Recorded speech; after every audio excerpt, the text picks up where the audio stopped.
2001லேருந்து 2006 வரைக்கும் அதிமுக இவங்க மேலே ஒரு வழக்கு போடும். ஆமாம். 2006 திமுக ஆட்சி வந்த பிறகு இவங்க அனைவரும் எடுக்கும்.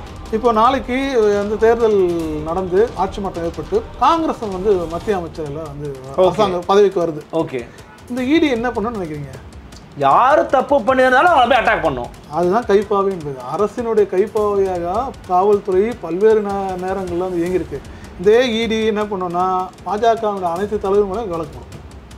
அதே தான் இங்கே திமுக ஆட்சி வந்து அதிமுக மேலே வழக்கு போடுவதும், அதிமுக ஆட்சிக்கு வந்தால் திமுக மேலே வழக்கு போடுவதும், இவர்கள் ஆட்சிக்கு வந்தால் அந்த வழக்குகளை நீர்த்து போக செய்வதும் நடந்துகிட்டே இருந்தது. யார் வழக்கு பதிவு செய்தாங்களோ அதே ஏஜென்சி, அதே விஜிலன்ஸ் அண்ட் ஆன்டி கரப்ஷன், ஆமாம் நாங்கள் வந்து ரீகால்குலேஷன் ஃபர்தர் இன்வெஸ்டிகேஷன் பண்ணோம், அந்த விசாரணையில் இவர் வந்து இந்த வரம்புக்குள்ளே தான் இவர் சொத்து வச்சுருக்கதா நான் எங்களுக்கு தெரிய வந்தது, இந்த பர்சன்டேஜ் இவ்வளோ பர்சன்டேஜ் அதிகமாக சொத்து குவிச்சார்னு நாங்கள் சொன்னது தவறு, ஆகவே இவர் விடுவிப்பதில் எங்களுக்கு எந்த ஆட்சேபம் இல்லைன்னு சொல்லி அவர்களே வழக்கு போட்டவர்களே சொல்ல வைத்து இவர்கள் விடுதலை ஆகிறார். இது மாபெரும் வந்து சட்டவிரோதம் அப்படின்னு தான் ஆனந்த் வெங்கடேஷன் 3 வழக்குகளை வந்து அவர் வந்து தீர்ப்பு சொன்னார். திமுகவுக்கும் அதிமுகவுக்கும் அண்டர்டீலிங் இருக்கா? நீங்கள் அரசியல் வந்து இன்னும் கூர்மையாக பார்க்கணும். நீங்கள் அதாவது பணம் வந்து பாதாளம் வரைக்கும்லாம் பாயாது, அது எங்கே வேணாலும் பாயும், பாதாளத்தை தாண்டியும் பாயும்.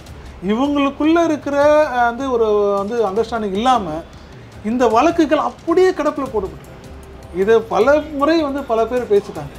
என்ன அறப்போரில் வந்து பல்வேறு ஆதாரங்களோட பல்வேறு குற்றச்சாட்டு பேசியிருக்காங்க, எதுவுமே வந்து நகரில். இப்போது நீதியரசர் வேல்முருகன், நீதியரசர் ஆனந்த் வெங்கடேஷ் போன்றவர்கள் தங்களுக்கு அளிக்கப்பட்ட அதிகாரத்தை பயன்படுத்தி இம்மாதிரியான முறைகேடுகளை தவிர்க்க வேண்டும் என்ற ஆன் மெரிட் தான். அதாவது இனி வரும் அமைச்சர்களோ இனி வரும் சந்ததிகளோ இதிலிருந்து வந்து அவர்கள் வந்து ஒரு பாடம் கற்றுக்கொண்டால் அதுவே மக்களுக்கான ஒரு பெரிய பாதுகாப்பு, மக்களுக்காக செய்யப்பட்ட ஒரு பெரிய சேவையாக தான் நான் பார்க்குறேன்.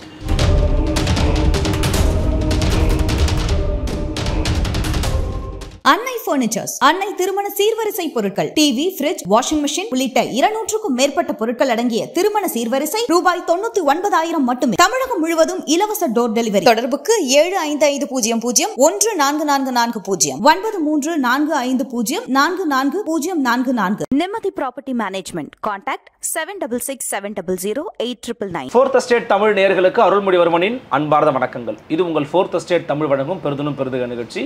இன்றைக்கு நம்மோடு சிறப்பு விருந்தினராக இணைந்திருக்கிறார் நாம் தமிழர் கட்சியிலிருந்து வழக்கறிஞர் பாசனனுடைய முதன்மை செயலாளர் வழக்கறிஞர் மரியாதைக்குரிய திரு சங்கர் அவர்கள். வணக்கம். வணக்கம். வணக்கம் அருள், எப்படி இருக்கீங்க? நல்லா இருக்கேன். நீங்கள் எப்படி இருக்கீங்க? நார்மல் நல்லா இருக்கேன். மிக்க மகிழ்ச்சி உங்களை மீட் பண்ணதில். அண்மையில் நீங்கள் இன்னொரு விஷயத்தை கேள்விப்பட்டிருப்பீங்க. ஒரு வழக்கறிஞராக உங்களுக்கு வந்து அதில் கூர்மையான ஒரு பார்வையும் இருக்கும் நான் நம்புகிறேன். அமைச்சர்கள் மீது குறிப்பாக இன்றைக்கி இருக்கிற சிட்டிங் மினிஸ்டர்ஸ் மேலெலாம் வந்து பார்த்தீங்கன்னா அவர்கள் வந்து சொத்து குவிப்பு வழக்காக பதிவு செய்யப்பட்டு தீர்ப்பு வழங்கப்பட்ட வழக்கு விவகாரங்களில் குறிப்பாக அமைச்சர் திரு துரைமுருகன் அவர்களாக இருக்கட்டும், அமைச்சர் MRK பன்னீர்செல்வமாக இருக்கட்டும், இன்னும் சிலர் அவங்க மேலே இருந்த பழைய வழக்குகள் எல்லாம் திருப்பி எடுத்து மறு விசாரணைக்கு உட்படுத்துங்கன்னு நீதியரசர் திரு வேல்முருகன் அறிவிச்சிருக்கிறாரு அப்படிங்கிறத நம்ம பார்க்குறோம்.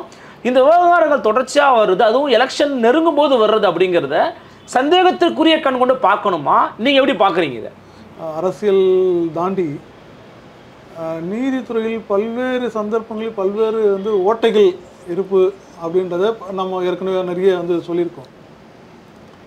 Vigilance and anti corruption, Tamil TVSC வந்து vigilance and anti corruption police துறையின் மிக முக்கியமான அங்கம். இந்த மாதிரி ஊழல் வழக்குகள், சொத்து அதிக குவிப்பு வழக்குகளை விசாரிக்கிறது. அதே அந்த டிபார்ட்மெண்ட்டு தான், ஒரே டிபார்ட்மெண்ட் தான். ஆனால் திமுக அதிமுக மாறி மாறி ஆட்சிக்கு வரும்போது அவர்களுக்கு ஏற்றது போல் வந்து அதனுடைய செயல்பாடுகள் மாறும். திமுக வந்து அதிமுக ஆட்சியில் வழக்கு பதிவு செய்கிறாங்க. 2006லேருந்து 2011க்குள்ளே இவர் வந்து அதிகமான சொத்து குவிச்சிட்டாருன்னு சொல்லி வழக்கு பதிவு பண்ணுறாரு. அதன் பிறகு திமுக ஆட்சியில் குவிச்சாருன்னு அதிமுக ஆட்சியில் பண்ணுறாங்க. இமீடியட்டாக என்ன ஆகுதுன்னா வந்து ஆட்சி மாற்றம் நடக்கும்போது அந்த வழக்கில் வந்து அதே துறை நாங்கள் வந்து ரேங்க் கால்குலேஷன் போட்டுட்டோம்னு சொல்லி விடுவிக்கிறாங்க. யார? அவர்கள் குற்றச்சாட்டு எல்லாருமே இப்படி வந்து ஒரு இப்போது அதாவது 2001லேருந்து 2006 வரைக்கும் அதிமுக இவங்க மேலே ஒரு வழக்கு போடுது. ஆமாம். 2006 திமுக ஆட்சி வந்த பிறகு இவங்க அனைவரும் விடுவிக்கப்படும். எனக்கு ஒரு சந்தேகம்னா, டிவிஎஸ்சி அப்படிங்கிறது அரசு அமைப்பா தன்னாட்சி மிக்க தனி அமைப்பு. தன்னாட்சி அமைப்புலாம் கிடையாது. அது வந்து ஒட்டுமொத்தமாக டிஜிபியினுடைய கண்ட்ரோலில் இருக்கிற ஒரு அமைப்பு. அது வந்து சட்டம் என்ன சொல்லுதுன்னு நான் கேட்குறேன். இப்போ என்ஃபோர்ஸ்மெண்ட் டைரக்டர் என்ன? அதுதான் சொல்கிறேன். என்ஃபோர்ஸ்மெண்ட் டைரக்டர் டைரக்டரேட்டுடைய செயல்பாடுகள் வேற. அது மத்திய அரசனுடைய இல்லை, சிபிஐ வந்து. சரி, நான் இப்போ சிம்பிளாக ஒன்று சொல்கிறேன். இப்போ நாளைக்கு வந்து தேர்தல் நடந்து ஆட்சி மாற்றம் ஏற்பட்டு காங்கிரஸ் வந்து மத்திய அமைச்சர்கள் வந்து அரசாங்க பதவிக்கு வருது. ஓகே, இந்த இடி என்ன பண்ணணும்னு நினைக்கிறீங்க? யார் தப்பு பண்ணியிருந்தாலும் அவங்களை போய் அட்டாக் பண்ணும். அதுதான் கைப்பாவை என்பது. அரசினுடைய கைப்பாவையாக காவல்துறை பல்வேறு நேரங்களில் வந்து இயங்கியிருக்கு. இதே இடி என்ன பண்ணோன்னா பாஜகவுடைய அனைத்து தலைவர் மேலே வழக்கு போடும். அதே தான் இங்கே திமுக ஆட்சி வந்தால் அதிமுக மேலே வழக்கு போடுவதும், அதிமுக ஆட்சிக்கு வந்தால் திமுக மேலே வழக்கு போடுவதும், இவர்கள் ஆட்சிக்கு வந்தால் அந்த வழக்குகளை நீர்த்து போக செய்வதும் நடந்துகிட்டே இருந்தது. ஆனால் இப்பொழுது தான் நீதியரசர் ஆனந்த் வெங்கடேஷ் தான் முதல் முறையாக இப்படியான அந்த ஒரு 3 வழக்குகளை அவரே சுமோட்டோவாக எடுத்து அந்த வழக்குகளில் வந்து விசாரணை நடத்தி இப்படி வந்து இந்த வழக்குகளை வந்து விடுவித்தது. அதாவது வந்து யார் வழக்கு பதிவு செய்தாங்களோ அதே ஏஜென்சி, அதே விஜிலன்ஸ் அண்ட் ஆன்டி கரப்ஷன், ஆமாம் நாங்கள் வந்து ரீகால்குலேஷன் ஃபர்தர் இன்வெஸ்டிகேஷன் பண்ணோம், அந்த விசாரணையில் இவர் வந்து இந்த வரம்புக்குள்ளே தான் இவர் சொத்து வச்சுருக்கதா நான் எங்களுக்கு தெரிய வந்தது, இந்த பர்சன்டேஜ் இவ்வளோ பர்சன்டேஜ் அதிகமாக சொத்து குவிச்சார்னு நாங்கள் சொன்னது தவறு, ஆகவே இவர் விடுவிப்பதில் எங்களுக்கு எந்த ஆட்சேபம் இல்லைன்னு சொல்லி அவர்களே வழக்கு போட்டவர்களே சொல்ல வைத்து இவர்கள் விடுதலை ஆகிறார். இது மாபெரும் வந்து சட்டவிரோதம் அப்படின்னு தான் ஆனந்த் வெங்கடேஷ் 3 வழக்குகளை வந்து அவர் வந்து தீர்ப்பு சொன்னார். அதே நடைமுறை தான் இப்போது வருது. ஒன்றும் இல்லை, இப்போது நான் என்ன சொல்கிறேன்னா, நீங்கள் வந்து 2016 21 வரைக்கும் அதிமுக எடப்பாடி தலைமையில் ஆட்சியில் இருக்கும்போது எவ்வளோ ஊழல் குற்றச்சாட்டு சொன்னீங்க. தங்கமணி மேலே, வேலுமணி மேலே, விஜயபாஸ்கர் மேலே எவ்வளோ ஊழல் குற்றச்சாட்டு சொன்னீங்க. ஆட்சிக்கு வந்து ஆளுநர்கிட்ட போய் முறையிட்டாங்க, பட்டியல் கொடுத்தாங்க, எல்லா வேலையும் பண்ணாங்க. நாங்கள் ஆட்சிக்கு வந்தால் குற்றவாளிகள் தண்டிக்கப்படுவார்கள், அவர்கள் மீது உரிய நடவடிக்கை எடுக்கப்படும் 100 வேலையாக சொல்லியிருப்பார் ஸ்டாலின். ஆனால் ஆட்சி வந்த பிறகு நீங்கள் என்ன பண்ணீங்க? 3 வழக்கு மட்டும், 3 4 வழக்கோ சரியாகாத சப்ஜெக்ட் டு கரெக்ஷன் தான். சொத்து குவிப்பு வழக்கு மட்டும் பதிவு செய்யப்பட்டது. வேலுமணி, தங்கமணி, விஜயபாஸ்கர் போன்ற நபர்கள். அதன் பிறகு அது பேரளவில் அவர்கள் வீட்டில் வந்து ஒரு சோதனை, அதோட முடிஞ்சு போச்சுங்க. எந்த இம்ப்ரூவ்மெண்ட்டும் கிடையாது. அந்த இதோ 4 வருஷம் ஆயிடுச்சு ஆட்சிக்கு வந்து. அடுத்த தேர்தல் வந்துட போடுறது, இன்னும் 10 மாதத்தில் அடுத்த தேர்தல் வருது. 1 இன்ச்சு நகர்த்திருக்காங்கன்னு சொல்லுப்பா. அந்த வழக்கில், அந்த சொத்து குவிப்பு வழக்கில், அவங்க பதிவு செய்த வழக்கில் என்ன வந்து அது முன்னேற்றம் இருக்குன்னு சொல்லி பாருங்க.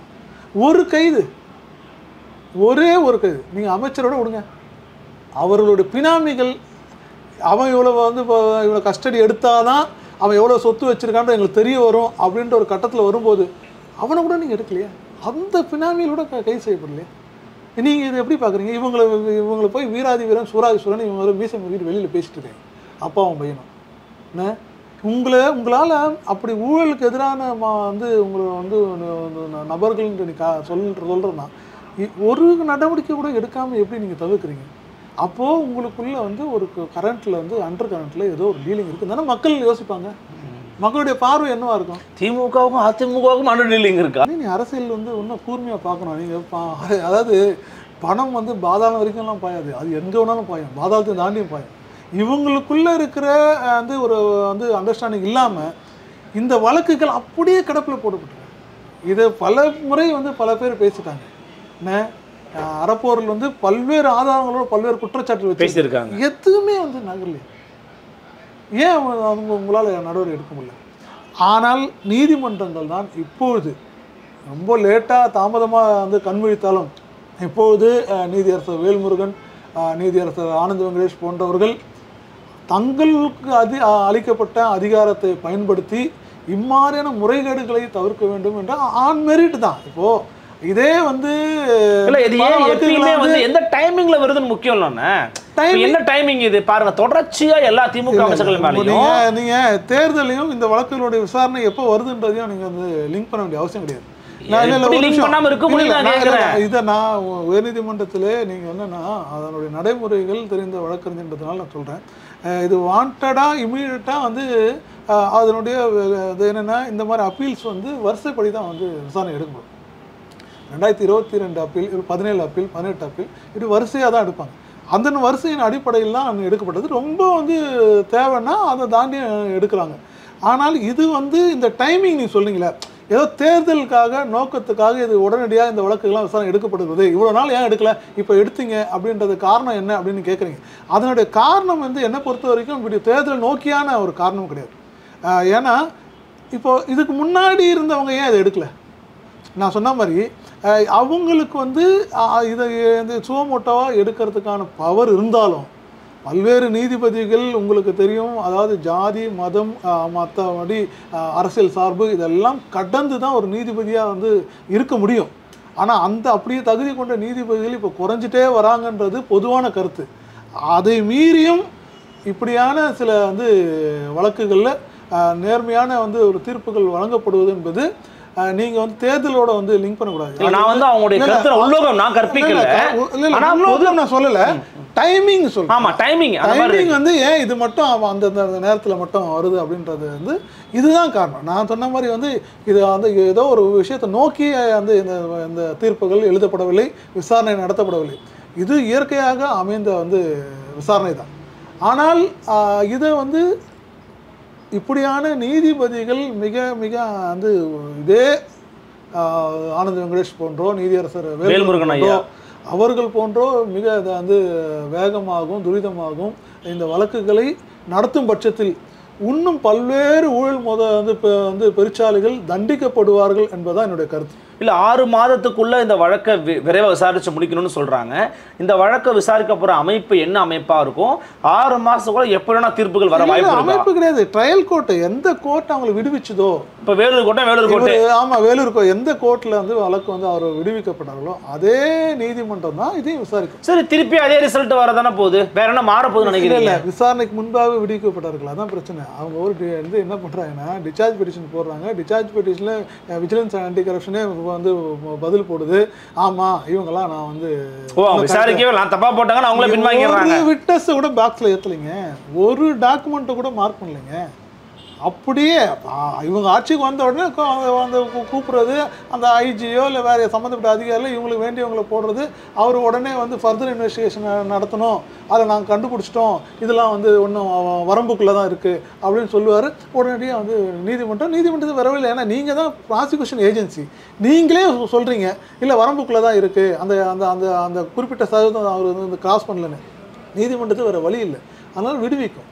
அப்படியான விடுவிப்புகளை தான் இப்போ வந்து மறுபரிசீலனை பண்ணி மிக பழமையான வழக்குகள், அதாவது இதெல்லாம் 2001 வந்து அப்போ பதிவு பண்ணப்பட்ட வழக்கு துரைமுருகன் மீது. அதன் பிறகு 2006 வந்து அதன் பிறகு 2013 பதிவு பண்ணப்பட்டது. ஆகவே இதனுடைய பெண்டன்சியை வந்து considering the long pendency of these cases உயர்நீதிமன்றம் என்றைக்குமே இப்படியான வழக்குகளில் கீழமை நீதிமன்றங்களுக்கு இப்படி ஒரு உத்தரவு கொடுக்கும், நீங்கள் வந்து குறிப்பிட்ட காலகட்டத்துக்குள்ளே முடிக்க வேண்டிய அவசியம் இருக்குது, இதை முடிங்க அப்படின்ட்டு. அதன்படி தான் அது கொடுக்கப்பட்டது. இது ரொட்டீன் வந்து டைரக்ஷன்ஸ். இதனுடைய 6 மாதத்துக்குள்ளே முடிக்கணும், இல்லை வந்து நீங்கள் வந்து 3 மாதத்துக்குள்ளே முடிக்கணுன்றது பல்வேறு வழக்கு. அது என்னென்னா இது மாதிரி வந்து அரசியல்வாதிகள் வந்து பிரபலமானவர்கள் சம்மந்தப்படும் போது இது வந்து இப்படி பெருசாக அவங்களுக்கு தெரியல. தினம்தோறும் இப்படி பல்வேறு உத்தரவுகளை நீதிமன்றம் போட்டு. ஓகே, இதோடைய முடிவு என்ன மாதிரி இருக்கும்னு நினைக்கிறீங்க? ஏன்னா தொடர்ச்சியாக திமுகவுக்கு வந்து பார்த்தீங்கன்னா பல அமைச்சர்கள் மீதான வழக்குகள் வந்து வந்துகிட்டே இருக்குது. இதனுடைய முடிவு எப்படியாக இருக்கும் நீங்கள் நினைக்கிறீங்க? இது மக்கள் மன்றங்களில் என்ன மாதிரியான இம்பாக்டை ஏற்படுத்தும்? ஒன்றும் இல்லை, முடிவு என்ன இருக்குன்னா இப்படி தொடர்ந்து ஊழல் பண்ணாமல் அவன் நேர்மையாளராக இருந்தால் இந்த பிரச்சனை முடிஞ்சிடும். திமுக அமைச்சர்கள் இல்லை, இந்த 4 பேருக்கு சொல்கிறேன், இந்த 4 பேருக்கு கண்டிப்பாக இது வந்து என்னென்னா உச்சநீதிமன்றத்தில் இவங்க அடுத்த என்ன பண்ணுவாங்கன்னா அடுத்து இவங்களுக்கு இருக்க வந்து சட்ட வாய்ப்புகள் என்ன சட்ட வாய்ப்புகள் உச்சநீதிமன்றத்தில் வந்து அணுகுவாங்க. இந்த தீர்ப்பை எதிர்த்து இது வந்து ஏற்கனவே இப்போ யார் என் மீது வழக்கு போட்டாங்களோ அந்த ப்ராசிக்யூஷன் ஏஜென்சி அதே ஐஓ அதே இன்வெஸ்டிகேஷன் ஆஃபீஸர் தான் இப்படியும் சொல்லியிருக்காரு, ஆகவே இது விசாரிக்க வேண்டிய அவசியம் இல்லை அப்படின்னு சுப்ரீம் கோர்ட் போவாங்க. சுப்ரீம் கோர்ட்டில் அது தடை செய்யப்படலாம், இன்ட்ரீம் ஸ்டே ஆரம்பத்தில் கொடுக்கப்படலாம். அதன் பிறகு அது ஃபைனல் ஹியரிங் வரும்போது தான் வந்து உண்மையிலே இதனுடைய தன்மை என்னன்றது சுப்ரீம் கோர்ட் முடிவெடுக்கும். ஆகவே இது வந்து என்னை பொறுத்த வரைக்கும் என்னன்னா இந்த அளவுக்காவது நீதிமன்றங்கள் சுதந்திரமாக இப்படி ஒரு தீர்ப்புகளை வழங்குவது என்பது இது மக்களுக்கான ஒரு பாதுகாப்பாக தான் நான் பார்க்குறேன். ஸோ இந்த 2 முக்கியமான நீதிபதிகள் மரியாதைக்குரிய திரு ஆனந்த் வெங்கடேஷ் மற்றும் வேல்முருகனுடைய இது போன்ற நடவடிக்கைகள் அப்படிங்கிறது மக்களுக்கான ஒரு நல்ல நடவடிக்கைன்னு நினைக்கிறீங்க? கண்டிப்பாக ஊழலுக்கு எதிரான நடவடிக்கை. அதாவது இனி வரும் அமைச்சர்களோ இனி வரும் சந்ததிகளோ இதிலிருந்து அவர்கள் ஒரு பாடம் கற்றுக்கொண்டால் அதுவே மக்களுக்கான ஒரு பெரிய பாதுகாப்பு, மக்களுக்காக செய்யப்பட்ட ஒரு பெரிய சேவையாக தான் நான் பார்க்குறேன். பலவிதமான கருத்துக்களை ரொம்ப நிதானமாக பொறுமையாக ஆழமாக எங்களுக்காக கொடுத்தீங்கன்னா மிக்க நன்றி. நன்றி நன்றி நன்றி. மீண்டும் சந்திக்கும் நண்பர்களே, வணக்கம்.